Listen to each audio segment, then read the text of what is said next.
Computers were started, for code breaking, tracking missiles, wartime uses. And that really is the origin of where the modern computer came from. And then it moved to these big business database, applications.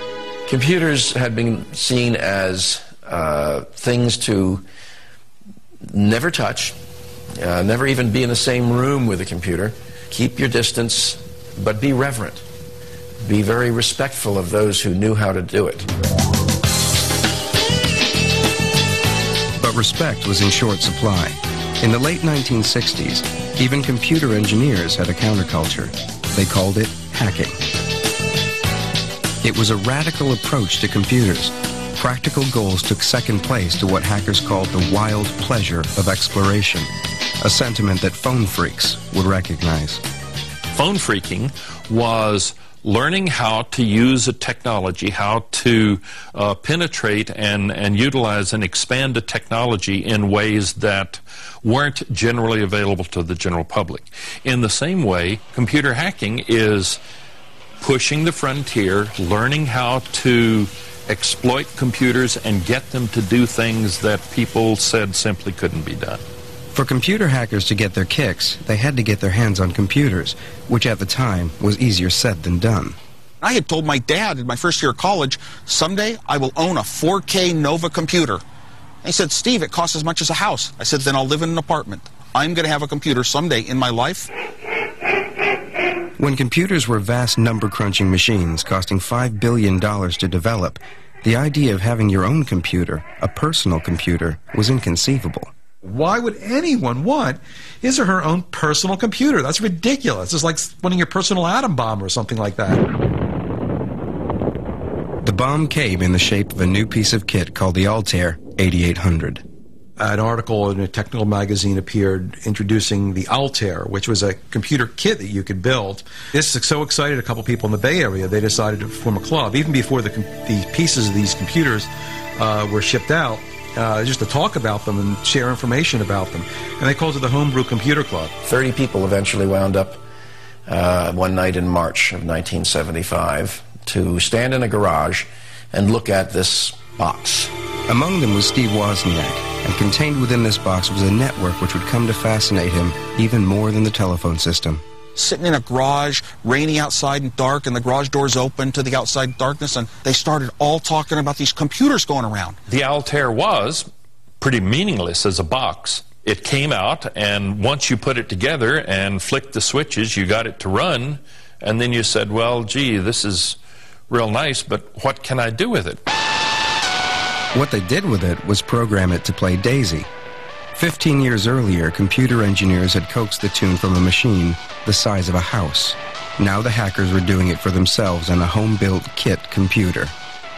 My interest from that first meeting just sprung up so strongly that every 2 weeks of my life, that was the most important thing I could do. The Homebrew Club quickly outgrew the garage.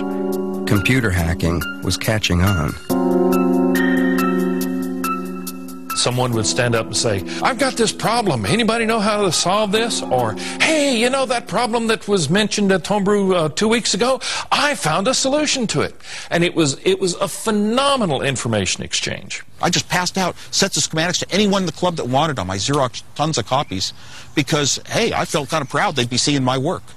Lee Felsenstein, who became the moderator of the computer club, very consciously set it up, as a hackerish enterprise. Total sharing of information.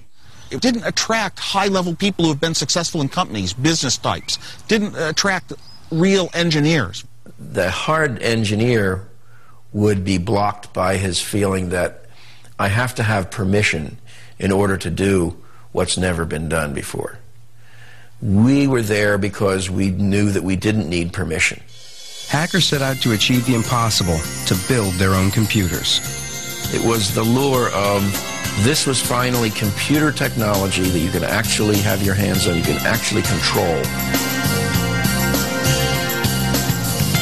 Every time someone brought a computer, introduced a computer into the Homebrew Club, the first thing people would do is just rush up, take it apart, and learn everything about it, and just pester the designer with zillions of questions. How does this work? Where's that, pin go to that pin? What kind of bus is this? Driven by their fascination for exploring technology, hackers didn't really care what their computers might actually do. Nobody had a practical reason why they wanted to have a personal computer. There were some excuses made up, like balance your checkbook, or keep recipes, or control things around the house. But almost nobody ever did that. That's function guilt. That's, well, I mean, do you ask somebody, well, yes, but what can you do with your model train? No, I play with it. I enjoy it. It's fun to diddle with it. It's fun to experiment. But out of experimentation came genuine advances. My head started drifting and thinking, and came up with a clever little trick that if I just took a bit of data and circled it around in a circle, it would, oddly enough, if I kept the timings exactly perfect and right, it would show up as color on a colored TV. It's my belief that the really important things we have on the computers came from the hackers. The homebrewers made computers do unthinkable things. They played games and music on them. They created graphics and drawing programs. At Homebrew, hacking was enjoying its golden age. Steve Wozniak labored day and night in his garage to produce his perfect computer. Woz, I believe, qualifies as the greatest all-around hacker. He could design the hardware, he could design the software right from the pencil and paper level and make it go. If anybody ever looked at my circuit, they would start to see that, whoa, this guy doesn't just do straight designs like you're taught. He could see things that other people don't see, and make connections that other people don't make.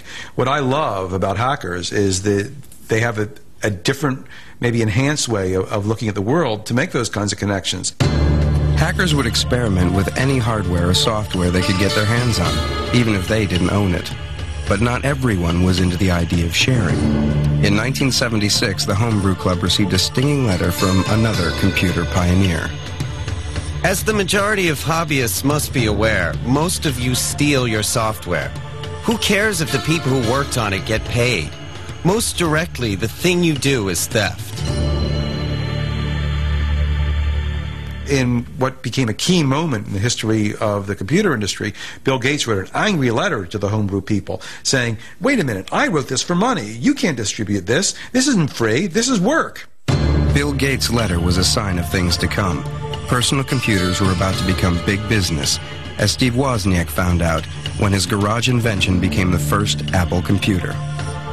In inventing the Apple I, he really didn't care about inventing a product. He just wanted a computer that would work the way he wanted it to, that had all the peculiarities to it and all the design features in it that a computer hobbyist would like to have. Steve Jobs, his high school buddy, who didn't do the hardware or the software, said, oh, hey, we could sell these things. And Woz says, well, cool, man. Wozniak and Jobs' new company quickly followed the Apple I with the Apple II. Woz's hobby computer was transformed into the hottest consumer product around. The Apple II introduced the idea that it was completely in a plastic case like a hi-fi or a radio that you bought. You just take it home and turn it on and it starts working. Assembling the first apples by hand in Woz's bedroom, it had looked like a bit of a long shot, but the balance sheet at Apple soon told a different story. I got a phone call from Steve, and he said, guess what? I got a $50,000 order. When you're putting up a few $100 each, wondering if you're getting your money back, and he says he's got a $50,000 order, it is such a huge shake in your world. What? By 1982, Apple sales had reached over $500 million a year. But hacking and business were not compatible. The days of the Homebrew Computer Club were numbered.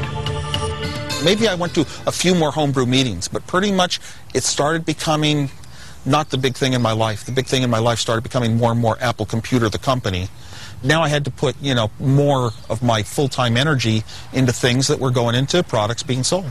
With companies like Apple forming and becoming serious businesses, secrets became introduced into it. You couldn't tell your colleagues in the Homebrew Computer Club what your product plans were. what you were working on, because competitors might be there and they would say, oh, Apple's doing that, let's get a similar project going ourselves. I think it ultimately led to the end of Homebrew.